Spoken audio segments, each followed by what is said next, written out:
Falar agora do controle de raiva em herbívoros. A vacinação estadual começou em Goiás e eu converso agora com Rafael Vieira, que é gerente de sanidade animal da Agrodefesa de Goiás. Boa tarde, bem-vindo. Boa tarde, Simone. Obrigado pelo convite. Obrigada a você por nos atender aqui neste feriado, viu, Rafael? Agora, Goiás é referência na pecuária e a campanha é para atingir, então, todos os animais nessa imunização aí no estado. Bovinos, bubalinos, a gente fala de caprinos, ovinos, enfim. Essa é a única forma, então, de se prevenir a raiva? A vacinação ela é a melhor medida de controle, né? Mas é importante também a gente identificar as colônias de morcegos, que são morcegos hematófagos, que são os transmissores, né, da raiva.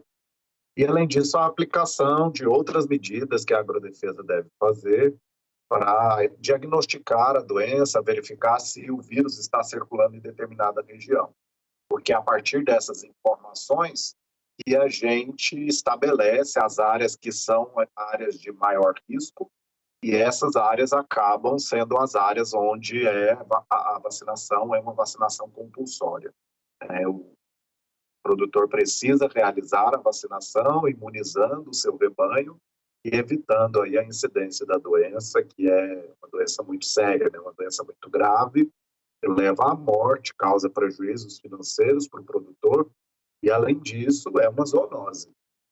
Verdade, o principal transmissor aí da raiva aos herbívoros, então, é o morcego. Agora, caso o pecuarista, ele observe, então, esses morcegos, né, na sua propriedade, enfim, qual o passo que ele tem que tomar, né, na medida da percepção, né, desses morcegos aí em propriedades rurais, e também você falou em áreas de risco no estado. Quais seriam essas áreas de risco?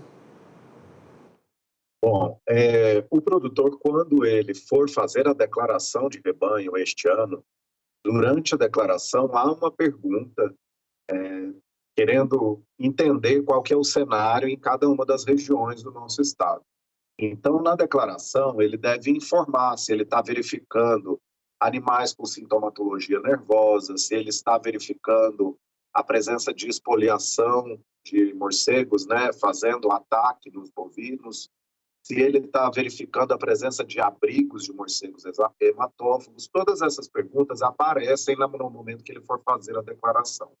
A partir dessas informações, a agrodefesa consegue traçar medidas de controle para a doença. Então, por isso que as informações durante a declaração são tão importantes para nós. Hoje, os estudos de impacto da doença dentro do nosso estado, né, fez com que a gente entendesse quais são as áreas de maior risco, baseado não só na existência de animais doentes, né, na existência de focos, mas também na presença dos animais transmissores, né, dos morcegos hematófagos e das condições geográficas. Então, locais onde são favoráveis para o estabelecimento das colônias de morcegos hematófagos transmissores. A partir dessas informações, nós fizemos o levantamento e classificamos 119 municípios do nosso estado como classificação de alto risco. E nesses municípios, essa vacinação é, então, compulsória. Tá certo, compulsório então em 119 municípios aí por conta do alto risco, mas os outros municípios também têm que ficar atentos, porque a vacinação é a primeira etapa da vacinação. Fala um pouco mais pra gente em relação, tem outras etapas? Sim, neste momento é a primeira etapa. Essa etapa inicia agora, dia 1º, hoje, e se estende até o dia 15 de junho, a etapa de vacinação nesses municípios de alto risco, que são esses 119 municípios que a gente havia mencionado. Esses municípios estão distribuídos na Instrução Normativa número 7 de 2023 da Agrodefesa. Existe uma lista com esses municípios. Eu me esqueci qual foi a segunda pergunta que você havia feito. Agora me pegou aqui. Deixa eu ver, vamos ver. Não, 119 municípios, né, de risco. Se todos, além desses 119 municípios aí, Rafael, se outros precisam... Porque a gente está falando dessas zonas aí em relação ao alto risco. Mas os outros municípios que não fazem parte aí dessa estatística, eles também têm essa obrigação da vacinação? A vacinação, ela é compulsória neste momento da primeira etapa para todos os animais das espécies de bovinos, bubalinos, caprinos, ovinos e os equídeos, né? Equinos, asininos e moares.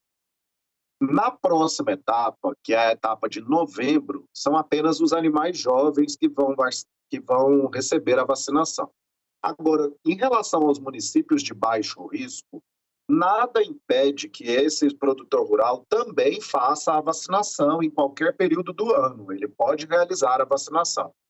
Essa vacinação é importante quando tem casos de raiva acontecendo na propriedade rural ou na vizinhança, porque a vacina é a melhor forma de proteção. E a diferença é que ele não é obrigado a vacinar, ele só vai adotar essa medida como uma medida de prevenção.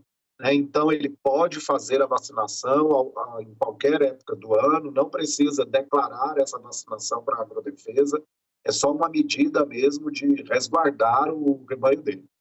Então, a vacina é a melhor forma de prevenção. Agora, ela tem que ser adquirida, não é, Rafael, em revendedoras autorizadas, é isso? Isso. A revenda da vacina, justamente pelo fato dela ser realizada dentro de uma campanha que é compulsória, ela é controlada também pela agrodefesa.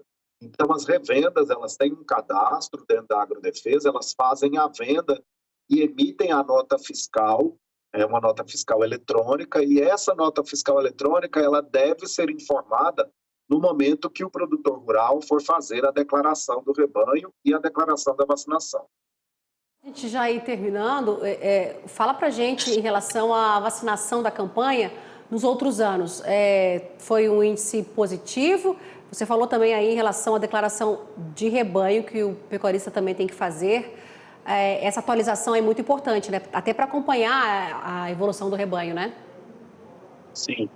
Nesse período, do dia 1º de maio até o dia 30 de junho, é o período de declaração. O período de declaração é de todo o rebanho e de todo produtor rural que faz qualquer tipo de exploração pecuária. Então, não é apenas a declaração da vacinação. A declaração da vacinação, ela deve acontecer para aqueles municípios de alto risco, mas essas pessoas que forem declarar a vacina também automaticamente declararão o rebanho. Aquelas pessoas que não fazem a vacinação, obrigatoriamente precisam declarar o rebanho. E essa declaração se estende até o dia 30 de junho. Início da nossa conversa, Goiás é uma referência quando a gente fala na pecuária e em relação ao número, né? São quantas mil cabeças, milhões de cabeças aí no estado? 24 milhões 24, de cabeças. 24 milhões. 24 milhões de cabeças de gado. Rafael Vieira, gerente de Sanidade Animal da Agrodefesa de Goiás, muito obrigada por essa conversa aqui hoje, falar da importância da vacinação para evitar a raiva, né? Porque como você falou, a raiva em herbívoros, né? Hoje eu tô que tô, né? Acaba provocando também prejuízos à pecuária, porque o animal é sacrificado ou acaba morrendo, enfim. Os prejuízos existem, não é, Rafael? E todo cuidado, atenção na prevenção, que a vacina é importante nesse caso. Rafael Vieira, muito obrigada, viu? Uma boa tarde para você, um excelente feriado e até uma próxima oportunidade. Obrigado, Simone. A Agrodefesa permanece sempre à disposição para prestar os esclarecimentos necessários e o produtor rural deve procurar os nossos escritórios locais caso tenha alguma dificuldade no momento de realizar tanto a declaração de rebanho como a declaração da vacinação.